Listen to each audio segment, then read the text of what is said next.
Hello दोस्तों, नमस्कार। Santoshi IAS में आप सभी का स्वागत है। डेली की तरह घटना चक्र का रिवीजन फिर करते हैं हम, और यहाँ पर हम वही पुराना क्लास ही कंटिन्यू कर रहे हैं, वायसराय। ठीक है, तो चलते हैं, हम देखते हैं बिना किसी देरी के। आज देखते हैं क्या क्या है। यहाँ पर वायसराय करेंगे, लॉर्ड रिपन, लॉर्ड लिटन के बारे में देखेंगे, डफरिन के बारे में देखेंगे, और नदियों से निर्मित स्थल रूप जो हैं, ये आपका ज्योग्राफी का पार्ट है, एक चैप्टर था छोटा सा, उसको भी ले लिए हैं। ठीक है, घटना चक्र का। और यहाँ पर आसियान कंट्री देखेंगे, यहाँ पर कुछ टर्म देखेंगे जो हमेशा कन्फ्यूजन करता है। ठीक है, इसके बाद एक यूपीएससी का बढ़िया मतलब आपका पेपर है। ये पेपर आपका मतलब ये क्वेश्चन आपका पूछा गया है। ठीक है, आपके प्रीवियस ईयर में 2023 का क्वेश्चन है ये, उत्तर प्रदेश स्पेशल मेंस का पेपर है। ठीक है, तो यहाँ पर उसको भी देख लेंगे, इसके बाद क्वेश्चन आंसर करेंगे। तो चलते हैं, शुरू करते हैं। जो लोग नए होंगे, ऐसे हम डेली करवाते हैं, प्लीज़ सब्सक्राइब कर दीजिएगा, चैनल को लाइक कर दीजिएगा। ठीक है, तो चलते हैं, शुरू करते हैं बिना किसी देरी के। स्ट्रेची अकाली आयोग। ठीक, स्ट्रेची अकाल आयोग का गठन किसके कार्यकाल में हुआ था? लॉर्ड लिटन के कार्यकाल में हुआ था स्ट्रेची अकाल आयोग का। अब देखिए, 1876 में रॉयल टाइटल मतलब अधिनियम पारित करके जनवरी 1877 में दिल्ली में प्रथम दिल्ली दरबार। कब? 1877 में दिल्ली में प्रथम दिल्ली दरबार लगाकर महारानी विक्टोरिया को कैसर ए हिंद की उपाधि प्रदान की गई थी। किसको? महारानी विक्टोरिया को कैसर ए हिंद की उपाधि प्रदान की गई थी 1877 में दिल्ली दरबार लगाकर।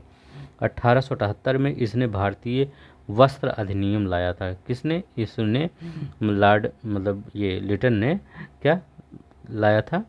भारतीय वस्त्र अधिनियम लाया था 1878 में।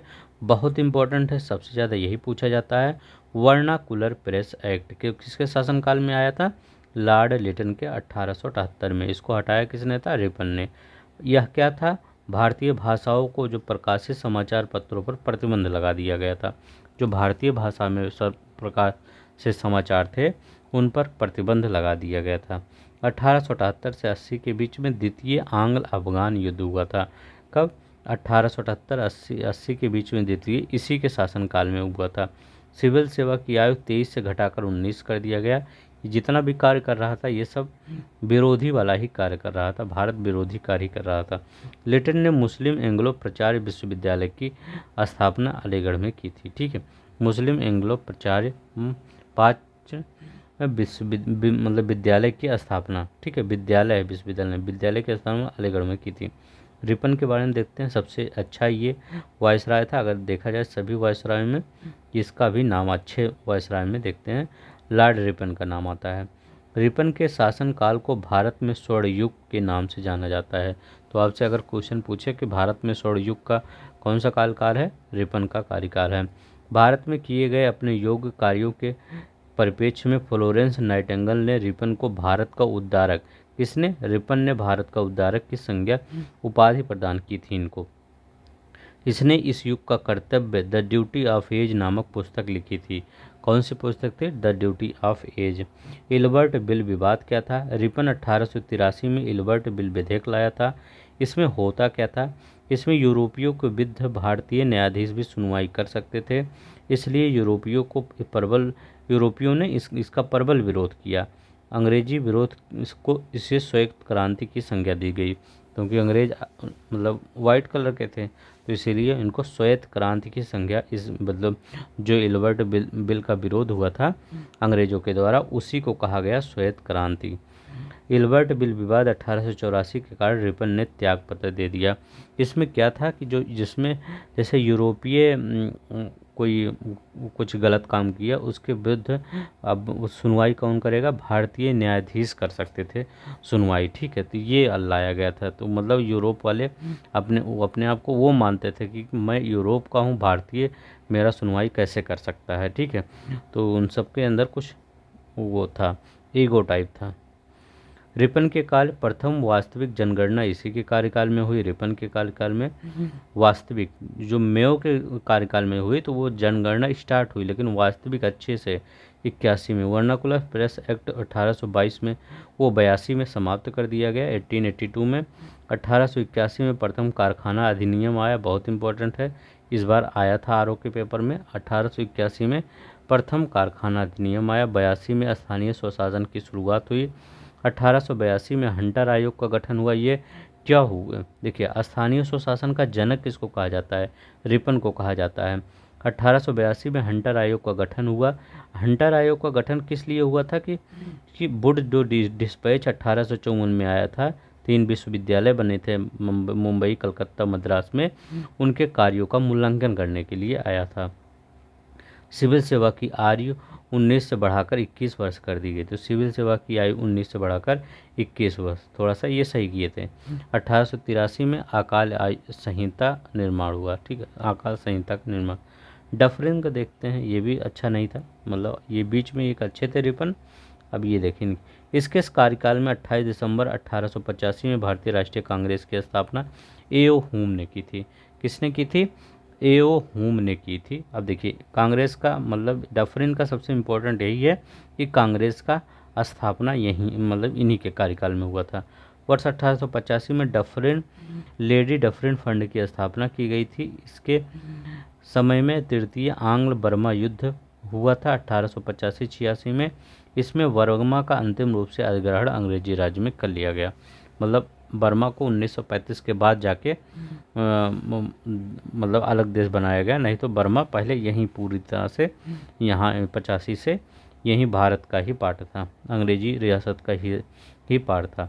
वर्ष 1887 में इलाहाबाद विश्वविद्यालय की स्थापना हुई थी इसी के कार्यकाल में। वर्ष 1885 में बंगाल टेनेसी एक्ट व 1887 में पंजाब टेनेसी एक्ट पारित किया गया था। नेक्स्ट देखते हैं, नदियों द्वारा निर्मित स्थल रूप, ठीक है। अब देखिए ज्योग्राफी का आया था। अब देखिए डेल्टा का निर्माण, देखिए डेल्टा का निर्माण वहाँ होता है जहाँ समुद्र गहरा होगा, ठीक है। तो वहाँ मतलब वहाँ नहीं होगा जहाँ, जैसे अब मान लीजिए ये कैसे, मान लीजिए ये हमारा प्यारा भारत है, अब इस साइड डेल्टा का निर्माण होता है ना, सुंदरबन डेल्टा इधर है, गोदावरी कृष्णा का डेल्टा इधर होता है डेल्टा का निर्माण, क्योंकि यहाँ समुद्र उतना गहरा नहीं है। अब इस साइड क्या है, ये ऊंचा है और ये फिर जो पानी गिरता है यहाँ से एस्चुरी बना लेता है, डेल्टा बनता ही नहीं। तो जहाँ समुद्र गहरा होगा वहाँ डेल्टा नहीं बनेगा, गहरा होगा तो पानी से जो कुछ गाद उद होगा वो नीचे चला जाएगा, ठीक है। तो वो वहाँ जो समुद्र गहरा होगा वहाँ पर नहीं बनेगा, ठीक है। अब देखिए डेल्टा वहाँ नहीं बनेगा जहाँ समुद्र गहरा होगा। विश्व का बृहत्तम डेल्टा गंगा, ब्रह्मपुत्र या सुंदरबन डेल्टा। पक्षी के पंजे की आकृति, मिसिसिपी नदी जो मैक्सिको की खाड़ी में गिरती है वो पक्षी की तो आकृति, जैसे आप कह सकते हैं ऐसे ऐसे ऐसे ऐसे ऐसे गिरती है, ठीक है। मतलब एक नदी आ रही है कई पार्ट में ऐसे ऐसे डिवाइड हो जाती है, उसको पक्षी की आकृति की कहते हैं, ठीक है। पक्षी की आकृति डेल्टा बनाती है। ग्रैंड कैनियन एक जॉर्ज है। ग्रैंड कैनियन संयुक्त राज्य अमेरिका में एरिजोना प्रांत में कोलोरेडो नदी पर स्थित एक जॉर्ज है, ठीक है। किस नदी पर, कोलोरेडो नदी पर स्थित है, एरिजोना प्रांत में एक जॉर्ज है। चीसा पानी जॉर्ज क्या है, यह नेपाल में स्थित है। इसका निर्माण कर्नाली नदी द्वारा होता है, ठीक है। अब देखिए एक यहाँ पर देख लीजिए, नोबी और कांतो मैदान जापान में स्थित है। नोबी कांतो मैदान जापान में स्थित है। ये चीसा पानी गार्ज याद रखिएगा, नेपाल में है, कर्नाली नदी द्वारा होता है, ठीक है। अब तो यहाँ पर कुछ नहीं, हाँ चलते हैं यहाँ पर। देखिए आसियान कंट्री देख लेते हैं थोड़ा सा, क्योंकि ठीक।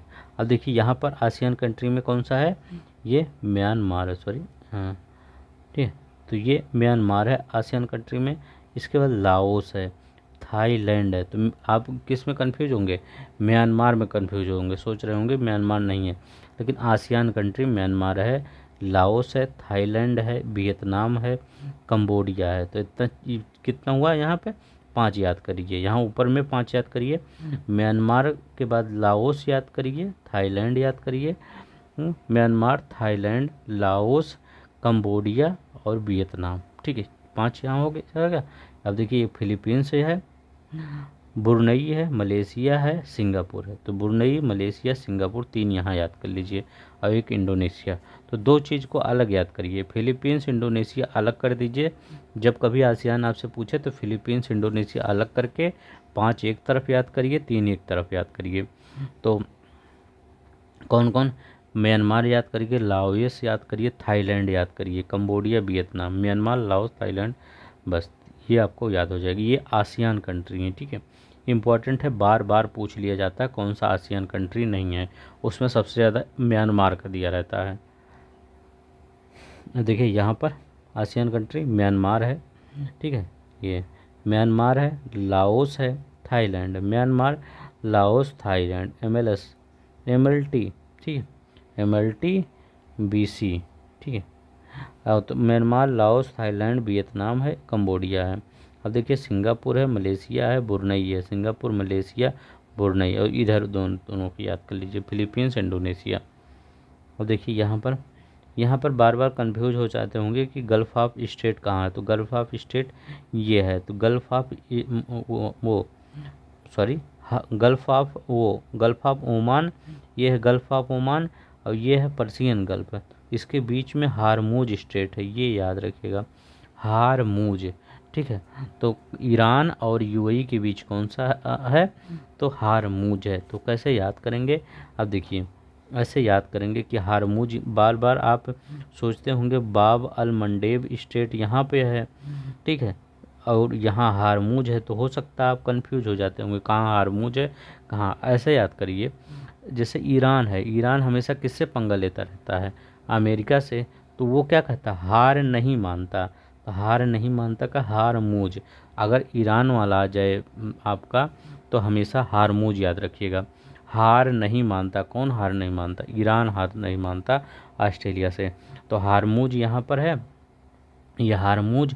हारमूज के उत्तर में पर्सियन है, दक्षिण में कौन सा है गल्फ है? ये गल्फ ऑफ ओमान। तो गल्फ ऑफ ओमान और पर्सियन गल्फ को हारमूज स्ट्रेट जोड़ता है। इतना याद हो गया। अब देखिए गल्फ ऑफ ओमान और, ठीक है, और ये पर्सियन गल्फ, ठीक है, ये याद रखिए। अब देखिए यहाँ पर, अब बाब अल मंडेब, अभी एक हो गया तो एक बाब अल मंडेब है। तो बाब अल मंडेब ये गल्फ ऑफ अडन है, ये गल्फ ऑफ एदन है और रेड सी को जोड़ता है, ठीक है। तो यह कभी भी अरेबियन सी आ जाता है। तो बाब अल मंडेब स्टेट कहाँ है? यहाँ पर है, ठीक है। अब चलते हैं, देखते हैं। हाँ, अब देखिए यहाँ पर ये क्वेश्चन 2023 में आया था। असहयोग आंदोलन के दौरान उत्तर प्रदेश की भूमिका की मतलब की विवेचना कीजिए।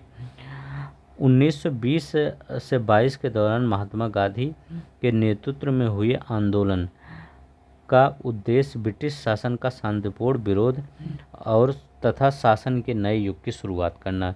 इस स्वतंत्रता संग्राम के इतिहास में उत्तर प्रदेश का गहरा और बहुआयामी आयोग था। तो ये आप थोड़ा सा इंट्रोडक्शन लिखेंगे, ठीक है। इस ऐसे जैसे लिखा गया है, ये आपका दृष्टि का एक बुक आया है, उसी का कॉन्सेप्ट लिया गया है, ठीक है। अब देखिए जन लामबंदी हुआ था। असहयोग आंदोलन के दौरान उत्तर प्रदेश में जन लामबंदी की अद्वितीय वृद्धि देखी गई थी। अब देखिए अब यहाँ क्या कर रहा है, विभिन्न पृष्ठभूमियों के लाखों लोग ने बहिष्कार किया था, हड़ताल किया था, प्रदर्शन किया था। नेतृत्व किसने किया था? जवाहरलाल नेहरू ने, मोतीलाल नेहरू, चित्तरंजन दास ने। ये प्रभावी नेता इसी समय असहयोग आंदोलन के दौरान ही ये सब लोग काफ़ी एक्टिव हुए, ठीक है। यहीं से इन सब का एक विचार चलने लगा। शैक्षणिक बहिष्कार, असहयोग आंदोलन में ब्रिटिश शैक्षणिक संस्थानों का बहिष्कार शामिल है। इस उत्तर प्रदेश में अनेक विद्यार्थियों, शिक्षकों और सरकारी स्कूल कॉलेजों को छोड़ दिया। नेतृत्व बहुत लोग, जैसे जवाहरलाल नेहरू ने नेतृत्व किया था आगे चलकर। महत्वपूर्ण घटनाएं, चौरा चौरी कांड 1922 में, यही सबसे महत्वपूर्ण घटना थी, इसके बारे में थोड़ा लिख देंगे। और भविष्य के आंदोलनों का प्रभाव, उत्तर प्रदेश में सविनय आंदोलन, भारत छोड़ो आंदोलन सहित बाद में अन्य आंदोलन के आधार तैयार हो गए, ठीक है, यहीं से असहयोग आंदोलन से। तो इतना, ये आपको PDF मिल जाएगा, आप वहाँ पर टेलीग्राम से जाके इत्मीनान से पढ़ लीजिएगा, ठीक है। इस प्रकार असहयोग आंदोलन उत्तर प्रदेश की भूमिका अत्यंत महत्वपूर्ण रही। उत्तर प्रदेश में व्यापक जन भागीदारी और प्रभावी नेतृत्व प्रदान करने में योगदान दिया। अब चलते हैं थोड़ा सा क्वेश्चन, ठीक है, क्वेश्चन करते हैं। डेल्टा का निर्माण उन स्थानों पर नहीं होता है, कहाँ पर नहीं होता है, जहाँ गहरा समुद्र होता है। बृहत्तम डेल्टा, तो इसको बताने की ज़रूरत नहीं है। निम्नलिखित नदियों में पक्षी के पंजीत और मिसिसिपी भी पड़े हैं। ग्रैंड कैनियन क्या है, तो एक जॉर्ज है ग्रैंड कैनियन, अमेरिका में है। चीसा पानी गार्ज कहाँ है, नेपाल में है, ठीक है। निम्नलिखित में से कौन सा युग्म सुमेलित नहीं है, कौन सा युग्म सुमेलित नहीं है ये बताना। तो ये बात नहीं है, इंसेलबर्ग इसका हिमनस से नहीं निकलना होता, ये नदियों से होता है, नदियों से निर्माण होता है, ठीक। इंसेलबर्ग ये कैनियन है ना, इसका निर्माण नदियों द्वारा होता है, ठीक। नोबी और कांतो का मैदान किस देश में है, तो ये जापान में, अभी ऊपर पढ़े थे 2021 में आया है, देखिए पेपर में। नोबी और कांतो का मैदान, कांतो और नोबी का मैदान कहाँ है, जापान में। भारत में अंग्रेजों के समय प्रथम जनगणना किसके कार्यकाल में हुई थी। प्रथम जनगणना, ये नहीं वास्तविक जनगणना, तो मेयो के कार्यकाल में, ये रिपन के कार्यकाल में अच्छे तरीके से हुई थी। किस वायसराय की हत्या अंडमान में, लॉर्ड मेयो की अंडमान में हो गई थी, सॉरी, किस वायसराय की हत्या उसके कार्यकाल में हुई थी, मेयो के। अफगानिस्तान के प्रति गर्म अग्र फॉरवर्ड की नीति लिटन ने रखी थी, ठीक है। और देखिए अफगानिस्तान के, और देखिए जॉन लॉरेंस जो था वो मतलब बहुत दूर रहता था अफगानिस्तान से ना, लेकिन लिटन जो था अग्र फॉरवर्ड की नीति। अफगानिस्तान के प्रति नीति किस वायसराय ने अपनाई, आक्रामक नीति किसने अपनाई, तो लिटन ने अपनाई थी। कौन सा भारत का सबसे दीर्घकाल का तक रहा, भारत का वायसराय जो कौन दीर्घकाल का कर्जन रहा, सबसे ज़्यादा समय तक यहाँ भारत में रहा, सब कुछ मतलब बेकार करके चला गया। भारत में स्थानीय स्वशासन को, स्वायत्त शासन को किसने प्रोत्साहित किया, तो रिपन है, सिंपल क्वेश्चन है। कौन सा सुमेलित नहीं है, स्थानीय स्वशासन, स्थानीय स्वशासन होता है लॉर्ड रिपन, ठीक है। सहायक संघ बेलेजली, राजा और प्रणीत डलहौजी, स्थायी बंदोबस्त कार्नवालिस, ये सब सही है। देखिए RO 2017 में आया है। एक महात्र यहूदी, लॉर्ड रीडिंग, ठीक है, ये लगभग 1922 के था, 26 तक शायद, ठीक है। तो ये देख लीजिए एक बार, 22 से 25, 24, 25, 26 इसी में था, ठीक है। तो आज के लिए इतना ही। अगर आपको पसंद आ रहा होगा तो प्लीज़ लाइक कर दीजिएगा, सब्सक्राइब कर दीजिएगा चैनल। ऐसे ही डेली आपको रिवीजन करवा दिया जाता है, ये सब रिवीजन का वीडियो है, ठीक है, इसीलिए जल्दी जल्दी चलते हैं। और मेरा सब कुछ वीडियो देखेंगे, और वीडियो हमने सीसेट करवा दिया है, घटना चक्र पूरा करवा दिया है, और सभी चीज़ें उसमें बहुत स्लो चलते हैं। तो आज के लिए बस इतना ही, धन्यवाद, नमस्कार, जय हिंद, जय भारत।